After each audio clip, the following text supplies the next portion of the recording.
बिस्मिल्लाहिर्रहमानिर्रहीम। अस्सलाम वालेकुम डियर स्टूडेंट्स। अच्छा जी डियर स्टूडेंट्स, आज हम 10th class physics chapter number 17 information and communication technology के कंसेप्चुअल क्वेश्चंस करेंगे। तो चलें जी स्टार्ट करते हैं। हमारे पास फर्स्ट क्वेश्चन है, what is difference between data and information. देखें जी, मैं आपको प्रॉपर गाइड करता हूँ। ये हमारे पास आपने डिफरेंस लिखना है, ये मैंने लिख दिया डाटा और दूसरी साइड पे इंफॉर्मेशन। देखें जी, अच्छा फर्स्ट पॉइंट क्या है हमारे पास, मैंने ये लिखा कि data is collection of raw facts and figure, और दूसरी साइड पे मैंने इन्फॉर्मेशन का लिखा जी कि इन्फॉर्मेशन इज़ प्रोसेस्ड डाटा। देखें मैं आपको एग्जांपल के साथ पॉइंट ये समझाता हूँ। देखिए data is collection of raw facts and figure. Raw से मतलब होती है वो मटेरियल, वो डाटा जो अभी प्रोसेस नहीं हुआ होता, जिससे अपने आपने अभी इंफॉर्मेशन निकालनी है। यानी कि मैं आपको एग्जांपल देता हूँ, फिर आपको ये समझ आ जाएगा। लाइक एक 9th क्लास है और एक 10th क्लास है। मैं 9th क्लास के बच्चों का और 10th क्लास के स्टूडेंट्स का जो है वो टेस्ट लेता हूँ। तो उनका टेस्ट लेता हूँ, फिर उनके जो भी मार्क्स होते हैं मैं लिख लेता हूँ जी कि इस बच्चे कितने नंबर हैं, इस बच्चे कितने मार्क्स आ गए, इसके कितने मार्क्स आ गए। ये जो मैं लिख रहा हूँ ना, ये डाटा है। ठीक है, अब लेट्स से मैं कहता हूँ जी इस स्टूडेंट के 10 मार्क्स हैं, नेक्स्ट के जी 15 है, उससे आगे जो है वो 20 मार्क्स हैं जी। ये जो मैं लिख रहा हूँ ना 10 15 20, ये डाटा है मेरे पास।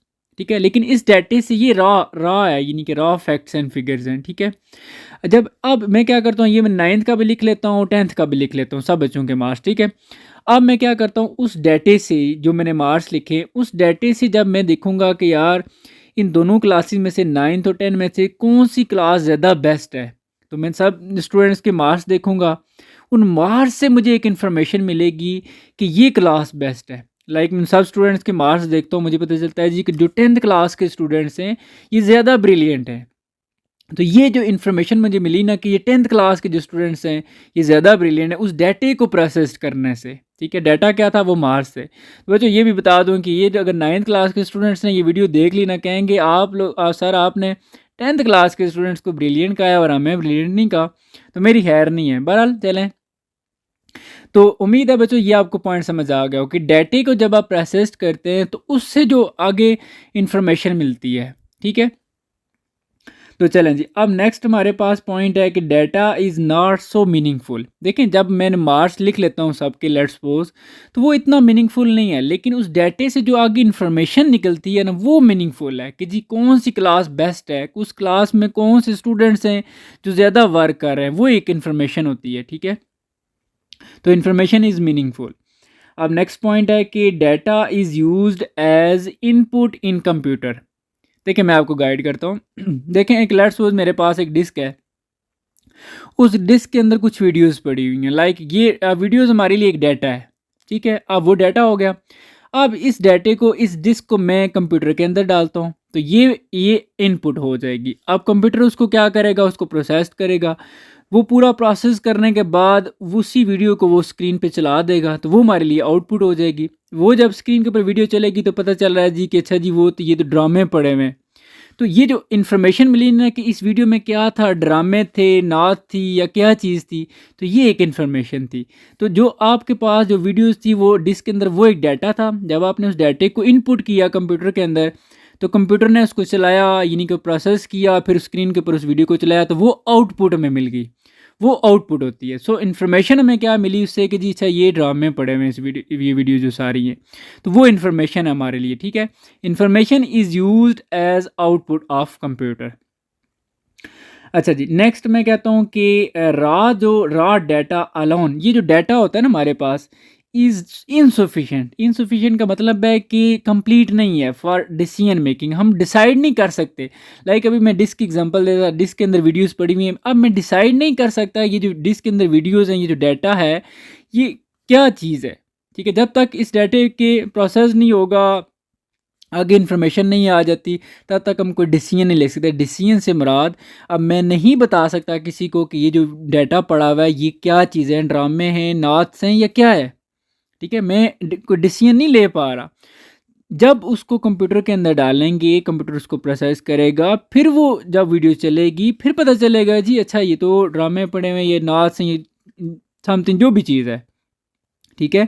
सो डेटे से हम अपना डिसीजन नहीं ले सकते जब तक वो प्रोसेस नहीं होता। तो प्रोसेस होने के बाद वो इन्फॉर्मेशन आ जाती है, उस इन्फॉर्मेशन से हम इस काबिल हो जाते हैं कि अब हम डिसीजन ले सकते हैं। सो इन्फॉर्मेशन इज़ सफिशिएंट, काफ़ी होती है यानी कि फॉर डिसीजन मेकिंग, उसको कोई डिसीजन लेने के लिए। ठीक है जी।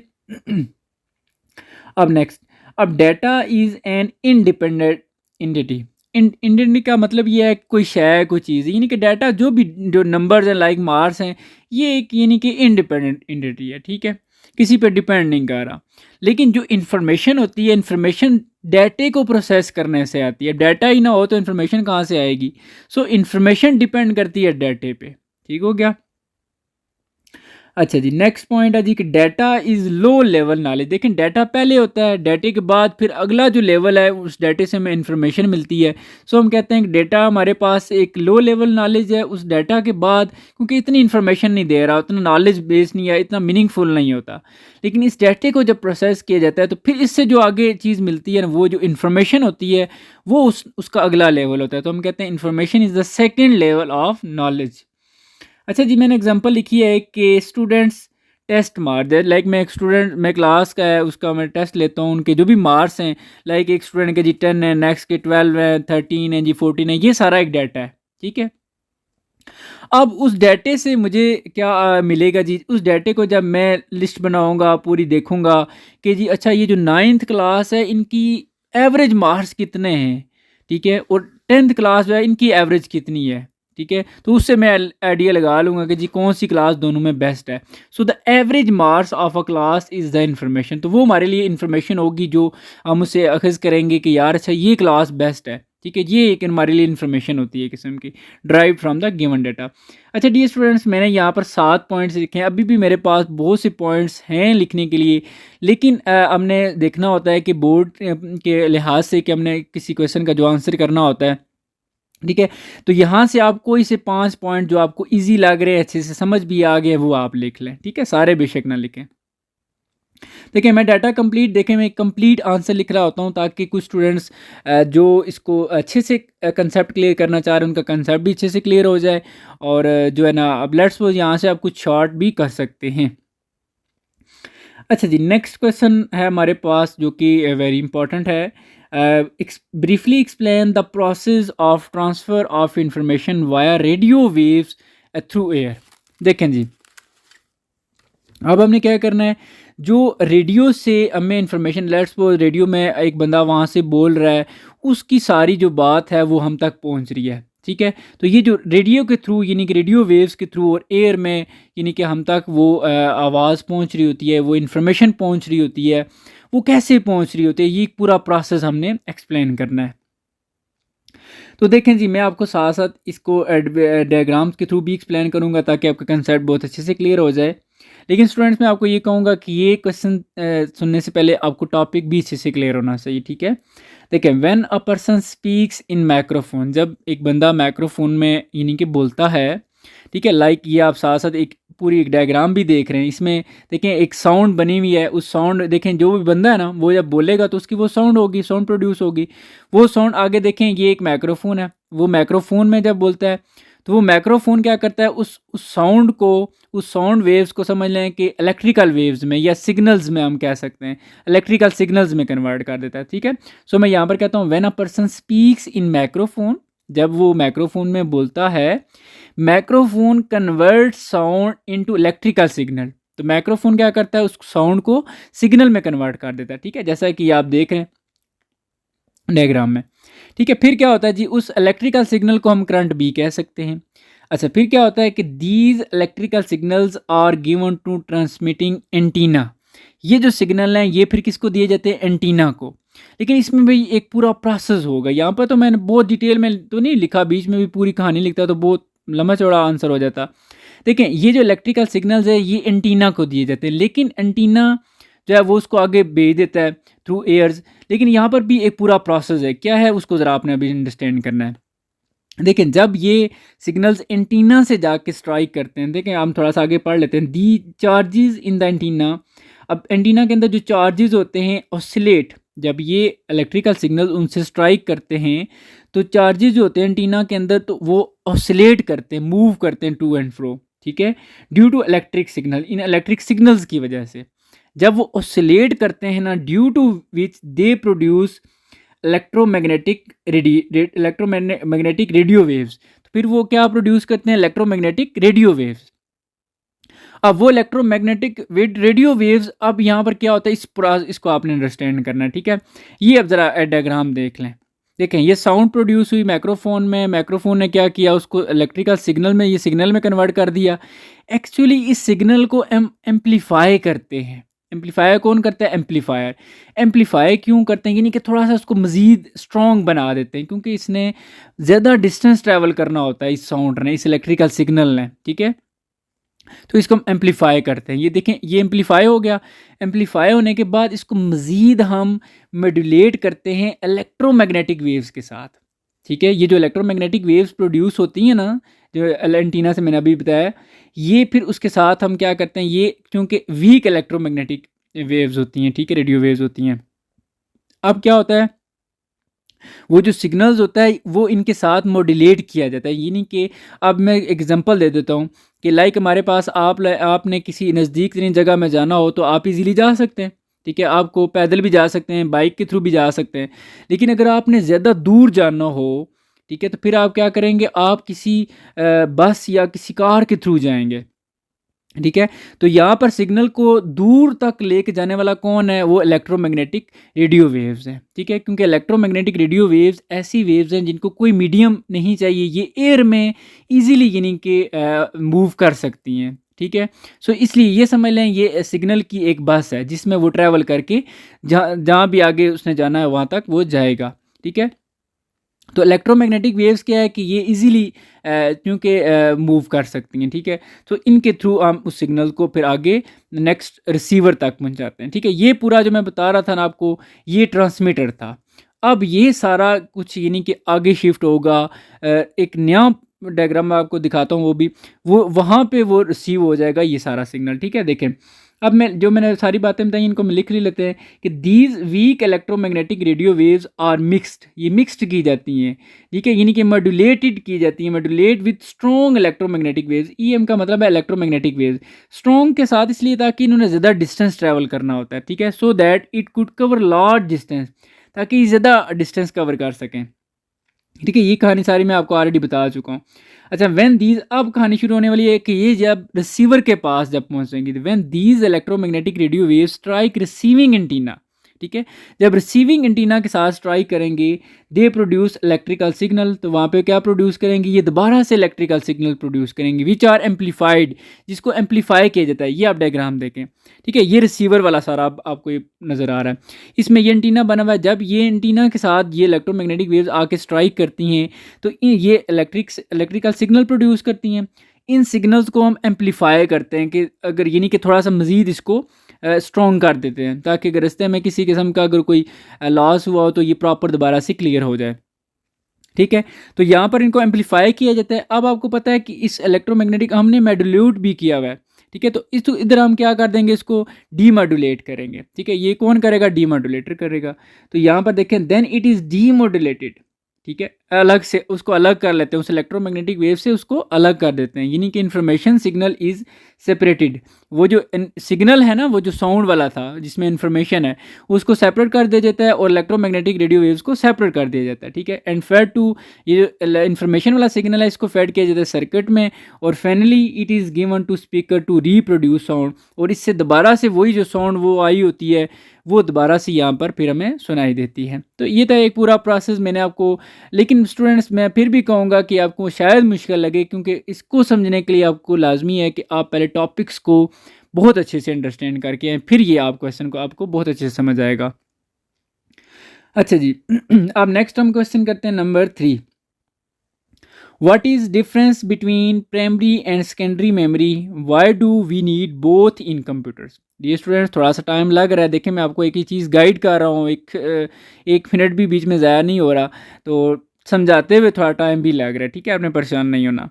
तो देखें जी, what is difference between primary and secondary memory. यहाँ पर दो क्वेश्चन है, एक तो डिफरेंस बताना है प्राइमरी और सेकेंडरी मेमोरी में, दूसरा वो पूछ रहा है कि why do we need both in computer. Primary और सेकेंडरी दोनों की हमें ज़रूरत पड़ती है कंप्यूटर में, लेकिन क्यों, ठीक है। चलें पहले हम तो ये बता देते हैं कि दोनों में ज़रूरी है, तो क्यों ज़रूरी हैं। देखिए यहाँ पर मैं लिखता हूँ कि we need both primary and secondary memory in computer, दोनों में चाहिए कंप्यूटर में, बिकॉज क्योंकि sometimes we need access to some data quickly. कभी कभार हमें ये नहीं कि जल्दी जल्दी उस डाटे को एक्सेस करना होता है, जो जो हमें फ़ौरन चाहिए होता है ना, वो डाटा लाजमी है कि वो प्राइमरी मेमोरी में स्टोर हुआ हो, ठीक है, जिससे हम जल्दी फिर एक्सेस कर सकते हैं, ठीक है। अच्छा, and some data for occasionally, ये नहीं कि कुछ डाटा कभी कभार हमें उसकी ज़रूरत पड़ती है तो वो स्टोर होना चाहिए, must be store in secondary memory, ठीक है। तो अभी आप डिफरेंस भी देखें, फिर आपको ये भी बात समझ आ जाएगी। तो देखें जी, डिफरेंस में मैंने सबसे पहला पॉइंट लिखा है, ये भी इस यहाँ पर मैं एक पॉइंट बताऊंगा इंपॉर्टेंट, उसको भी आपने अंडरस्टैंड करना है कि primary memory is also known as main memory और इंटरनल मेमोरी, ठीक है। अच्छा, secondary memory is also known as external memory और एक्सिलरी मेमोरी। देखें यहाँ पर आपको कभी कभार पेपर में इनके जो सेकंड नाम है वो उससे क्वेश्चन आ जाता है, लाइक पेपर में क्वेश्चन आ जाए कि जी difference between main memory and auxiliary memory, तो आप परेशान हो जाए कि ये पता नहीं कौन सा डिफरेंस है। ये आपको हो सकता है डायरेक्ट वो ना दे कि जी प्राइमरी मेमोरी और सेकेंडरी, ये तो बड़ा आसान हो जाएगा, वो आपको ये सेकंड नेम्स के साथ भी क्वेश्चन दे सकते हैं। तो इसलिए आपने इस फर्स्ट पॉइंट को अच्छे से देखना है कि सेकेंडरी मेमोरी का और उनको हम किस नाम से बोलते हैं, और प्राइमरी को भी, ठीक है, मैंने आपको यहाँ पर बता दिए दो। अब सेकंड है जी कि इट इज़ टेम्परेरी मेमोरी, जो प्राइमरी मेमोरी होती है ये टेम्परेरी होती है। टेम्परेरी का मतलब होता है जो वक्ती हो, ठीक है। और सेकेंडरी मेमोरी है जी इट इज़ परमानेंट मेमोरी। देखिए मैं आपको बता देता हूँ, अब ये एक्चुअली ये होता है कि जो हमारा कंप्यूटर है या सिस्टम है, जब हम उसको वो अचानक लेट्स सपोज ऑफ हो जाए, बंद हो जाए, तो ये जो सारा जो हम काम कर रहे होते हैं ना प्राइमरी मेमोरी में, ये सारा फिर क्या हो जाता है, ये सारा यानी कि ख़त्म हो जाता है, ठीक है। तो इसलिए हम किसको कहते हैं कि ये टेम्परेरी मेमोरी है, ठीक है। लेकिन जो सेकेंडरी में एक दफ़ा चीज़ स्टोर हो जाए तो वो परमानेंट होती है, तो इसलिए हम इसको कहते हैं कि ये परमानेंट मेमोरी होती है, ठीक है जी। अच्छा, नेक्स्ट आप देखें, नेक्स्ट इट इज़, ये शुरू में पी आर में दोबारा से वो लिखने लगा था प्राइमरी में, लेकिन बार बार आप नाम रिपीट करने की ज़रूरत नहीं है, इट इज़ लिख सकते हैं। It is directly accessible bye CPU, ये जो प्राइमरी मेमोरी होती है इसको हम सीपीयू से यानी कि डायरेक्ट एक्सेस कर सकते हैं, ठीक है। इसलिए तो मैंने जो है ना ऊपर आपको कहा था कि अगर हम जल्दी जल्दी हमें डाटा चाहिए हो, ये मैंने नीड्स में जब बताया था ये ऊपर, तो इसलिए हमें जल्दी जल्दी डाटा चाहिए हो तो वो प्राइमरी में स्टोर होना चाहिए। प्राइमरी में क्यों? क्योंकि सीपीयू उसको फ़ौरन एक्सेस कर लेता है और फ़ौरन वो डाटा हम एक्सेस कर लेते हैं, ठीक है। लेकिन जो सेकेंडरी में क्या होता है कि it is not directly accessible bye CPU, ये सीपीयू से एक्सेसिबल नहीं हो सकता डायरेक्ट। इसके लिए क्या करता है, it requires primary memory for its operation, इसके लिए ज़रूरी है कि प्राइमरी मेमोरी हो तो फिर ये आगे काम है करेगा, अदरवाइज प्राइमरी मेमोरी है तो ये भी फिर नहीं हो सकता। अच्छा जी, it has fastest access time, primary memory वाला जो पॉइंट है, और सेकेंडरी का जी it has slow access time. देखें अब प्राइमरी क्यों मैंने कहा जी कि it has fast access time, क्योंकि ये सीपीयू से डायरेक्ट एक्सेसिबल है, इसलिए इसका रेट हम कहते हैं जी फास्ट है, ठीक है। जो सेकेंडरी है ये इसके लिए आप दे सकते हैं, इसको करने के लिए ऑपरेट करने के लिए पहले प्राइमरी चाहिए फिर ये होता है, तो इसलिए हम कहते हैं it has slow access time, तो फिर इसका टाइम भी काफ़ी लग जाता है। इसलिए हमें जो फाइल्स या जो डाटा यानी कि कभी कभार ज़रूरत होता है उसको हम इसमें स्टोर कर देते हैं, ठीक है। और जब हमें जल्दी चाहिए होता है वो हम प्राइमरी में स्टोर कर लेते हैं। अच्छा जी, इट इज़ मोर एक्सपेंसिव, अब इस क्योंकि एक्सपेंसिव होने की भी इसकी वजूहत हैं। एक देखें ये फास्ट है, सीपीयू से डायरेक्ट एक्सेसिबल है, तो इसलिए फिर ये मोर एक्सपेंसिव भी है। तो दूसरा जो है ये स्लो है, तो ये कभी कभार हमें ज़रूरत पड़ती है तो ये लेस एक्सपेंसिव है। फिर एक्सपेंसिव मतलब कि महंगा। अच्छा जी, नेक्स्ट, अच्छा वोलेटाइल इन नेचर एक्सेप्ट रोम, यहाँ पर रैम और रोम दोनों होते हैं, मैं आगे एग्जांपल में बताऊंगा। तो रैम जो है वो वोलेटाइल है इन नेचर छोड़ के रोम को मैं बताता हूँ वोलेटाइल का मतलब भी। और दूसरा जो देखें सेकेंडरी में लिखा है non volatile in nature. Volatile का मतलब ये है कि जब आपका लेट्स सपोज सिस्टम ऑफ हो जाता है तो ये भी ख़त्म हो जाता है साथ, ठीक है। तो ये जो डाटा होता है ना ये भी ख़त्म हो जाता है जो हम रैम में हम काम कर रहे होते हैं। लेकिन जो सेकेंडरी में एक दफ़ा स्टोर हो जाए वो परमानेंट होता है, तो इसलिए हम इसको कहते हैं नॉन वोलेटाइल इन नेचर, ठीक है। ये ख़त्म नहीं होता यानी कि। अच्छा यहाँ पर मैंने बहुत से पॉइंट्स लिखे हुए, आप कोई से 5 पॉइंट्स जो है वो अच्छे से तैयार कर लें जो आपको इजी लगते हैं और समझ भी आ गए। अच्छा जी, लास्ट वन एग्जांपल है। एग्जांपल में देखें प्राइमरी मेमोरी में रैम है, रोम है, प्रोग्रामेबल रोम और इरेजेबल प्रोग्रामेबल रोम। और सेकेंडरी की अगर आप एग्जांपल दें तो डीवीडी हो गया, हार्ड डिस्क हो गया, फ्लॉपी डिस्क हो गया, ये इसकी एग्जांपल्स हैं। ठीक है जी। अच्छा जी, नेक्स्ट अब हमारे पास क्वेश्चन है, what is difference between RAM and ROM of computers. तो देखें जी, हम यहाँ पर डिफरेंस लिखते हैं रैम और रोम में। देखें जी, सॉरी डियर स्टूडेंट्स। अच्छा, RAM stands for random access memory. तो सबसे पहले हमने इसकी यानी कि इसका जो पूरा नाम है आप यूँ समझ लें कि वो क्या है, रैंडम एक्सेस, आर से रैंडम, ए से एक्सेस और एम से मेमोरी, रैंडम एक्सेस मेमोरी।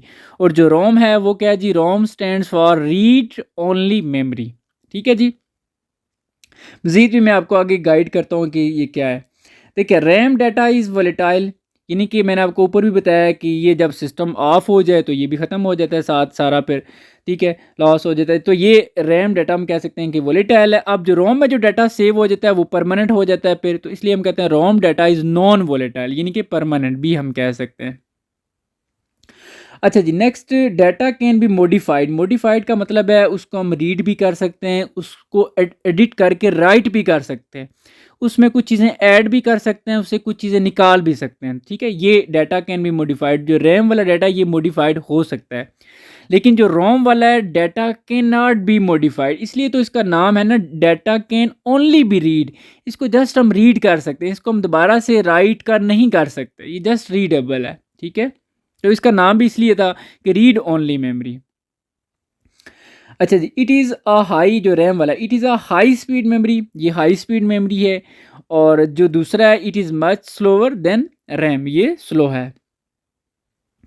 अच्छा, अब हाई स्पीड है चूँकि एडिटेबल भी है, यानी कि मॉडिफाइड हो सकता है, तो इसलिए ये एक्सपेंसिव भी है। और दूसरा जो है वो चीपर है, यानी कि सस्ता है। अच्छा जी, RAM chip can store multiple gigabytes, यानी कि जीबी ऑफ डाटा, ये बहुत सा डाटा इसके अंदर स्टोर हो सकता है, यानी कि जीपीज में। ठीक है, लेकिन रोम के अंदर ROM chip can store only a few megabyte, यानी कि एमबी जिसको हम कहते हैं ऑफ डाटा, यानी कि कुछ एमबी। आप देखें एमबी कितना कम है और जीबी कितना ज़्यादा है, तो इसलिए वो एक्सपेंसिव भी है फिर। अच्छा जी बच्चों, ये यहाँ पर आपका कंप्लीट हो जाता है। ठीक है, अब हम नेक्स्ट क्वेश्चन की तरफ आते हैं। 5 आगे इजी हैं, ये भी इजी थे, बस थोड़ा डिफरेंस ज़्यादा मैंने लिखे हैं ताकि आप अच्छे से समझ आए आपको। Why optical fibre is better than electric wire for communication process. देखें, जो वो कहता है कि जो ऑप्टिकल फाइबर होती है वो बेस्ट है, बेटर है, यानी कि देन इलेक्ट्रिक वायर, बाकी जो दूसरी वायर्स हैं उनके मुकाबले में, फॉर कम्युनिकेशन प्रोसेस। तो देखते हैं जी क्यों, इसकी वजह क्या है, ऑप्टिकल फाइबर को क्यों ज़्यादा प्रायोरिटी दी जा रही है, इसको क्यों बेटर समझा जा रहा है, तो इसकी कुछ वजह तो होगी। सो यहाँ पर मैं आंसर में मैंने कुछ 4 पॉइंट्स बताए हैं कि optical fibre is better than electric wire because of the following reasons. इसकी कुछ वजूहात हैं, तो सो इसलिए बेटर है। पहली वजह यह है कि fibre optic transmission is faster. इसमें जो डेटा जो ट्रांसफ़र होता है, ट्रांसमिट होता है, वो जल्दी ट्रांसमिट होता है, फास्टर रेट से। ठीक है, सो हम कह सकते हैं कि fibre optic transmission is faster, यानी कि इसको जो डाटा को ट्रांसमिट करने की जो स्पीड है वो स्पीड ज़्यादा है। ठीक है, ये जो मैंने ब्लैक बाल पॉइंट से लिखा हुआ है, जस्ट आप यही लिख सकते हैं। जो बच्चे शॉर्टकट आंसर थोड़ा लिखना चाहते हैं वो जस्ट बेशक यही लिख के आगे नेक्स्ट सेकंड पॉइंट पे चले जाएं। ठीक है, आगे इसको एक्सप्लेन बेशक आप ना करें, आपकी चॉइस है। अच्छा, fibre optic can carry data at close to the speed of light. अच्छा, कितनी स्पीड है जी इसकी, close to the speed of light. अब स्पीड ऑफ लाइट बहुत ज़्यादा होती है, तो ये इतनी स्पीड से डाटे को ट्रांसमिट करता है। तो ये आप देखें फिर जो इतना जल्दी डाटे को ट्रांसफ़र करा, तो फिर वो क्यों ना बेस्ट हो, तो ठीक है वो बेटर है। अच्छा, सेकंड पॉइंट है जी कि fibre optic transmission can cover greater distance, ये ज़्यादा दूर तक, क्योंकि जो बाकी वायर्स हैं वो हो सकता है रास्ते में ही हमारे उस इन्फॉर्मेशन को लॉस हो जाए, उसको आगे तक ना लेके जा सकें। लेकिन जो फाइबर ऑप्टिक्स हैं या ऑप्टिकल फाइबर भी इसको आप कह सकते हैं, इस ये ज़्यादा दूर तक, कुछ बहुत माइल्स तक भी जो है वो डाटे को ट्रांसमिट कर सकती हैं।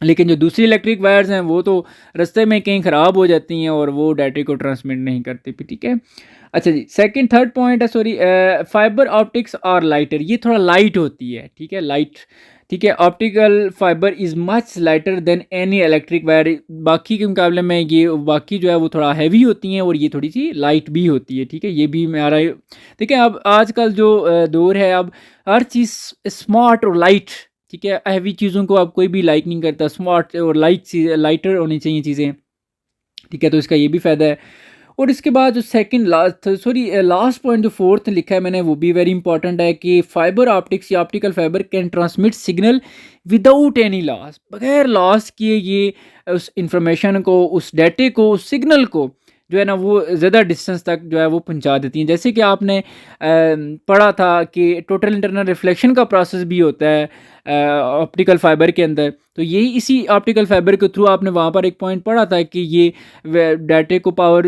इसको लॉस किए बगैर जो है ना वो ज़्यादा डिस्टेंस तक पहुँचा सकता है। तो ये वही पॉइंट है। अच्छा जी, next point, why is storage capacity of hard disk greater than floppy disk और डीवीडी यूजुअली।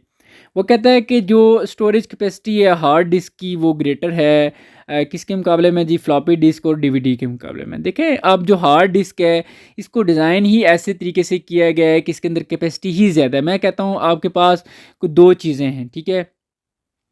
एक कोई बड़ी सी चीज़ है, एक छोटी सी टैंकी है और एक बड़ी सी है। अब मुझे बताएं कि इसके अंदर पानी ज़्यादा स्टोर होगा बड़ी के अंदर, क्यों? आप, मैं पूछता हूँ जी, किस बड़ी के अंदर क्यों पानी ज़्यादा स्टोर है? आप कहेंगे ये तो इसके अंदर कैपेसिटी ज़्यादा है जी, यानी कि जगह ज़्यादा है। तो यहाँ पर भी जो हार्ड डिस्क जब डिज़ाइन की जाती हैं तो उनके अंदर कैपेसिटी जो बिल्डअप की जाती है वो ज़्यादा होती है। सो दैट्स वाई इसमें डाटा भी ज़्यादा स्टोर हो सकता है। तो हम यूँ फिर कह सकते हैं ड्यू टू इम्प्रूव टेक्नोलॉजी, यानी कि जो जो टेक्नोलॉजी आगे हो रही है, तो हम यूँ कह सकते हैं due to improve technology hard disk store much more data per square inch of recording surface, ठीक है।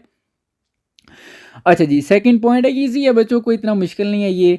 सेकंड पॉइंट है कि a hard disk has large size, यानी कि कैपेसिटी इसकी ज़्यादा होती है, while floppy disk has small size, यानी कि उसका स्टोरेज कैपेसिटी कम है।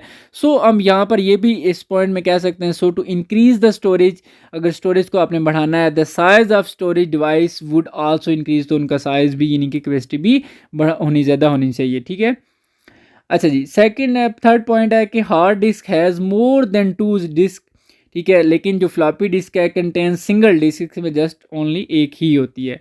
तो ये था जी, ये बहुत इजी क्वेश्चन था। आगे नेक्स्ट, ये तो बहुत इजी क्वेश्चन है। आगे जो है, what is main difference between telephone and cellular phone, यानी कि जो एक टेलीफोन है लगा होता है घरों में, आपने देखा होगा ऑफिस वगैरह में, और एक सेल फ़ोन है, सेलुलर फ़ोन भी हम इसको कहते हैं, स्मार्टफोन यानी कि मोबाइल वगैरह जिसको आप कहते हैं, इन दोनों में क्या डिफरेंस है, ठीक है। बहुत ईजी है। देखें, जो लैंडलाइन टेलीफोन्स, यानी कि जो जिसमें वायर्स यूज़ हुई होती है, आपने देखा होगा घरों में और ऑफिस वगैरह में लगी होती है telephones, landline telephones are connected through wires, वो एक उस वायर्स के थ्रू कनेक्ट होती है, ठीक है, नेटवर्क। अच्छा, लेकिन जो सेल फ़ोन है do not use wire network, आप देखें इसके साथ तो कोई यानी कि तार वगैरह तो नहीं लगी होती है, बगैर तार के काम कर रहा है। लेकिन जो टेलीफोन है उसके साथ तो वायर लगी हुई है, तार लगी हुई है। तो एक तो डिफरेंस ये हो गया वायर का। अच्छा जी, फिर नेक्स्ट इसमें डिफरेंस ये है कि लैंडलाइन टेलीफोन्स आर फिक्स, अब ज़री सी बात है, उसके साथ वायर लगी हुई है तो वो फिक्स्ड है, and can not be carried beyond a specific distance. देखिए, कुछ कुछ थोड़ा सा तो फासला, आप थोड़ा सा उसको आगे पीछे उस वायर को लेके आगे पीछे तो हो सकते हैं, क्योंकि इतनी तो उसकी वो वायर होती है, ठीक है। लेकिन उससे इतना ज़्यादा can not be carried beyond a specific distance, जितना मखसूस डिस्टेंस है उससे ज़्यादा फिर आप उसको आगे पीछे नहीं लेकर जा सकते।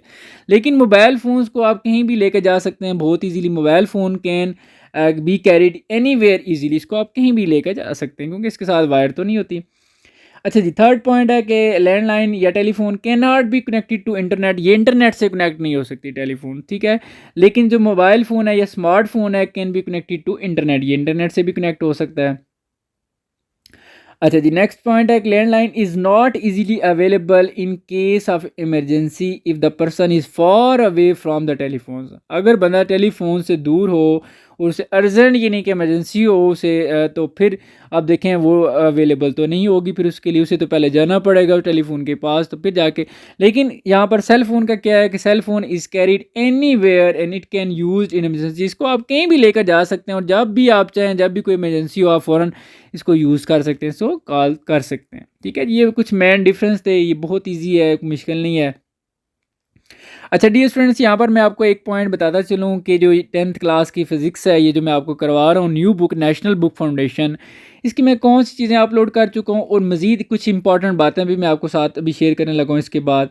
चलें जी, पहले मैं आपको ये बता देता हूँ कि कंसेप्चुअल क्वेश्चन जो है वो चैप्टर 10, 11, 12, 13, 14, 15, 17 के भी अपलोड हो जाएंगे और 18 के जो है वो अपलोड हो चुके हैं। ठीक है, जस्ट 16 के रह जाएंगे, वो भी एक दो दिन तक अपलोड हो जाएंगे। आप यूँ समझें कि जब आप ये वीडियोस देखेंगे तो वो भी अपलोड हो चुके होंगे।